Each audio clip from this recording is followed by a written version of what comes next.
లక్ష్యం ఉన్నతంగా ఉంటే, ఆశయం ఆదర్శవంతంగా ఉంటే విజయం నీ పాదాల చెంత ఉంటుంది.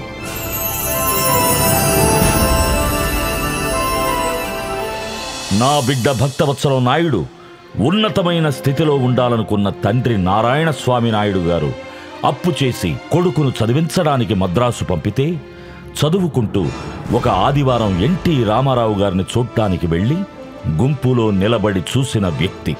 వారితోనే నటించి ఈ విధంగా మెప్పు పొందడం ఊహించగలమా?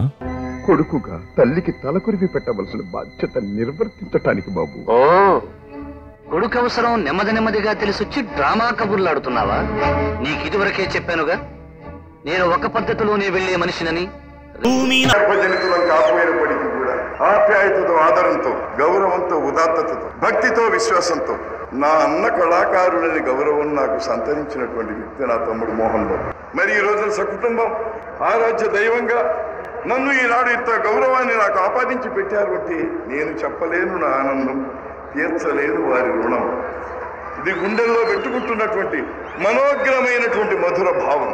తిరుపతిలో అక్కినేని నాగేశ్వరరావు గారి సినిమా శతదినోత్సవ వేడుక చూడడానికి వెళ్ళి చొక్కా చిరిగిపోయినా పట్టించుకోకుండా ఆయన్ను చూసిన వ్యక్తి.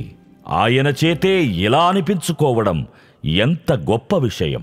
చిన్న వేషం దగ్గర నుంచి, పెద్ద వేషం దగ్గర నుంచి, అసిస్టెంట్ డైరెక్టర్ దగ్గర నుంచి మల్టిపుల్ టాలెంట్స్ ఉన్న యాక్టర్ మోహన్ బాబు. ఒక చక్కటి నటుణ్ణి, మరెవ్వరూ ఇమిటేట్ చేయలేని నటుణ్ణి, అందరూ ఈర్ష్యపడదగ్గ నటుణ్ణి సన్మానించే అభిప్రాయం రావడం అది మా అదృష్టంగా నేను భావిస్తున్నాను. చిన్నప్పుడు నాటకాలలో నటించిన అనుభవంతో, చదువుకునే రోజుల్లో నటుడు కావాలనే ఆశయంతో సినిమాల్లో సహాయ దర్శకుడుగా మారితే నువ్వు నటనలో ఆణిముత్యం అవుతావని గుర్తించడం ఒక దర్శక రత్నానికే చెల్లింది.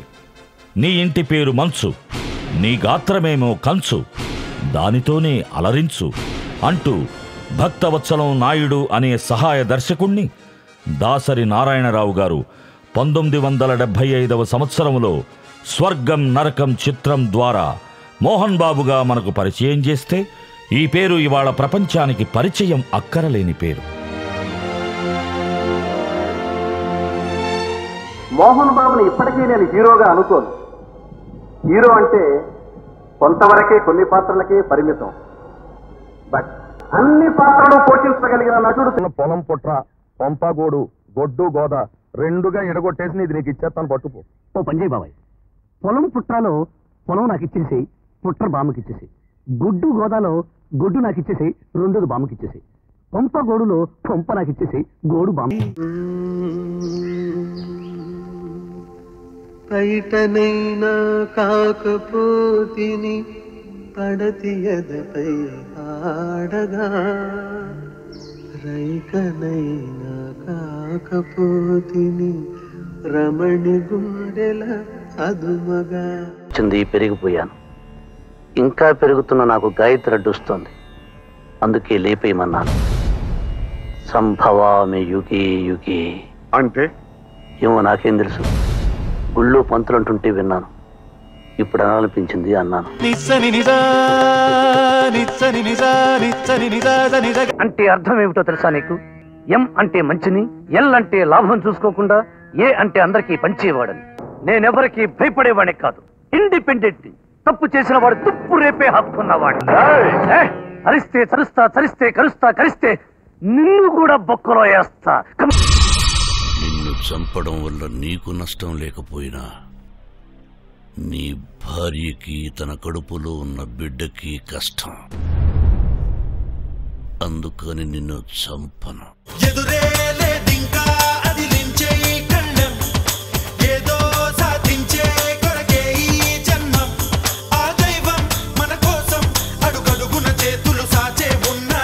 జీవితం ఆట ఆడుకోవాలి, ఆటలో గెలుపు నీదే కావాలి. ఈ ఘనతకు కారణం తల్లిదండ్రులు నేర్పిన క్రమశిక్షణ, తన నీతి నిజాయితీ అని ఆయన నమ్ముతారు. రాజీపడి దోపిడి దొంగల చేతుల్లో లాఠీ పెట్టేవాడు పోలీస్ ఆఫీసర్ కాదు. రాజీపడి న్యాయశాస్త్రాన్ని హంతకులు తాకట్టు పెట్టేవాడు లాయర్ కాదు. రాజీపడి రౌడీజానికి, రాజకీయానికి లొంగిపోయి పరిపాలన చేసేవాడు కలెక్టర్ కాదు. వెనుతిరిగి వెళ్ళిపోవడం అభిమన్యుడికి తెలియని విద్య, రాజీపడి ఆశయాలకు వెన్నుపోటు పడవడం నాకు తెలియని విద్య. తనను వెతుక్కుంటూ వచ్చిన పాత్రలు సమర్థవంతంగా పోషిస్తూ మనల్ని రంజింపచేయడం. రాజనీతి వేరు, రాజకీయం వేరు. రాజకీయాల్లో న్యాయాన్యాయాలు లేవు. రాజనీతి పురాణాల్లో పదిలంగా ఉంటుంది. రాజకీయం రాజుల జీవనాడుల్లో ప్రవహిస్తూ ఉంటుంది. చిరునవ్వులు చిందిస్తూ చిచ్చు పెట్టడమే రాజకీయం. ఆత్మీయతను నటిస్తూ వెన్నుపోటు పడవడమే రాజకీయం. అనురాగాన్ని ప్రదర్శిస్తూ అవసరం తీర్చుకోవడమే రాజకీయం. పదవి భద్రతకు ధర్మాధర్మాలు చూడకుండడమే రాజకీయం. ఈ రాజకీయాన్ని పాటించని వాడు ఏనాడు రాజ్యాధికారానికి రాలేడు.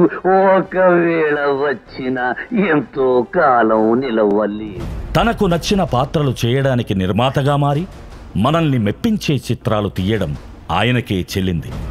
భార్యాభర్తల సంబంధం గురించి, కుటుంబ సభ్యుల అనుబంధం గురించి ఓ ఇంగ్లీష్ కవి ఏమన్నాడో తెలుసా? The relationship between two persons of a family must be like A fish and water, but it should not be like A fish and A fissure man. ఎప్పుడు చిన్నప్పుడు చదువుకున్న చదువు నీకు ఇంగ్లీష్లో చెబితే అర్థమవుతుందని చెప్పాను. గ్రామర్ తప్పునుంటే మన్నించు, అసలు అర్థమే తప్పనుకుంటే క్షమించు. ఎంత ఎదిగినా ఒదిగి ఉండటం, చిన్ననాటి మిత్రులతో అదే చెలిమి కలిగి ఉండటం ఆయన ఔన్నత్యానికి అద్దం పట్టే విషయం. గాలి దేవుడు, అది మనం పిలచకపోతే చచ్చిపోతాం. నీరు దేవుడు, అది మనం తాగకపోతే బ్రతకలేము. భూమి దేవుడు, అది లేకపోతే మనకు అన్నం దొరకదు. అమ్మా నాన్న దేవుడు, వాడు లేకపోతే మనం అసలే లేవు. చదువు నేర్పిన గురువు దేవుడు, కష్టంలో నష్టంలో సుఖంలో దుఃఖంలో దగ్గరుండే స్నేహితుడు. స్నేహితుడు అంటే నువ్వు నాకు దేవుడివి. రాజ్యసభ సభ్యుడుగా ఉన్నప్పటికీ సామాజిక బాధ్యతతో వ్యవస్థలోని లోపాలను, పాలనలోని వైఫల్యాలను ఎండగడుతూ సినిమాలు తీయడం ఆయన వ్యక్తిత్వానికి నిదర్శనం. మీకంటే రాబందులు నయంరా, అవి చచ్చిన శవాన్ని పీకుతుంటాయి. కానీ మీరు బతికున్న పౌర హక్కునే పీకుతుంటున్నారు. కొందరు సర్పంచులు ఊళ్లను, చైర్మన్లు మున్సిపాలిటీలను, మేయర్లు సిటీలను, ఎమ్మెల్యేలు నియోజకవర్గాలను, ఎంపీలు దేశాన్ని దోచుకుతుంటున్నారు. ఏం చేసుకుంటారా? కోట్లకు కోట్లు సంపాదించి మనిషికి ఉన్నది ఒకే ఒక పొట్ట, దానికి కావలసింది 2 పూటలా తిండి. కానీ మీరు మీ బిడ్డలకు బిడ్డల బిడ్డలకు కావలసిందంతా సంపాదించి దాన్ని దాచిపెట్టుకోవడానికి దేశంలో బ్యాంకులు చాలక స్విస్ బ్యాంకుల్లో భారత సంపదను దాచిపెట్టుకుంటున్నారు. ఎంత సంపాదించినా చివరకు మిగిలేది 6 అడుగుల నేల, గుప్పిడు బూడిద. ఈ ప్రపంచం నాదే అన్న అలెగ్జాండర్ పోయాడు. నేనే ఈ విశ్వానికంతటికి మహారాజును అన్న హిట్లర్ ఎలా చచ్చాడో కూడా ఈ ప్రపంచానికి తెలియదు. రేపు మీ జీవితాలు కూడా అలాగే ముగిసి కాకముందు 50 రూపాయల జీతంతో ఉద్యోగంలో చేరిన ఒక సామాన్యుడు శ్రీ విద్యానికేతన్ అను విద్యాసంస్థలు స్థాపించి నేడు 2500 మందికి డైరెక్టుగా ఉద్యోగాలు కల్పిస్తూ 7000 మందికి పైగా పరోక్షంగా ఉపాధి కల్పించే కల్పవృక్షంలా ఎదగడం ఆయనలోని మరో కోణం. Beautiful environment in the presence of Dr. Mohan Babu. I am very happy I came on this day. Sri Vidyaniketan is a beautiful experience for me.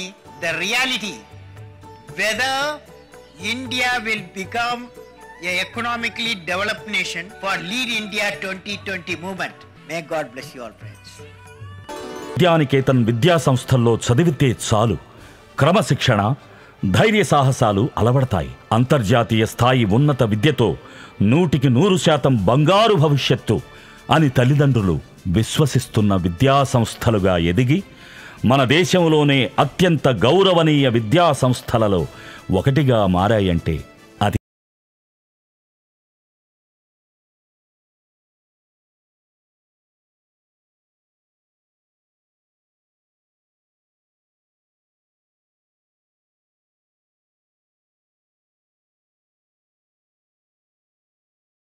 చదువుతున్న దాదాపు 13,000 మంది విద్యార్థుల్లో 25% మంది విద్యార్థులకు ఎన్నో విధాలుగా ఉచిత విద్యనందించే విద్యాప్రదాత ఆయన. ఇలాంటి మహోన్నత వ్యక్తి నట ప్రస్థానానికి నేటికి 40 వసంతాలు. He is the true legend. He is the man of courage. He is the star of the millennium. He is the man of love and affection. He is the inspiration of the new generation. He is the man of the discipline. He is the man of the ethics. Long live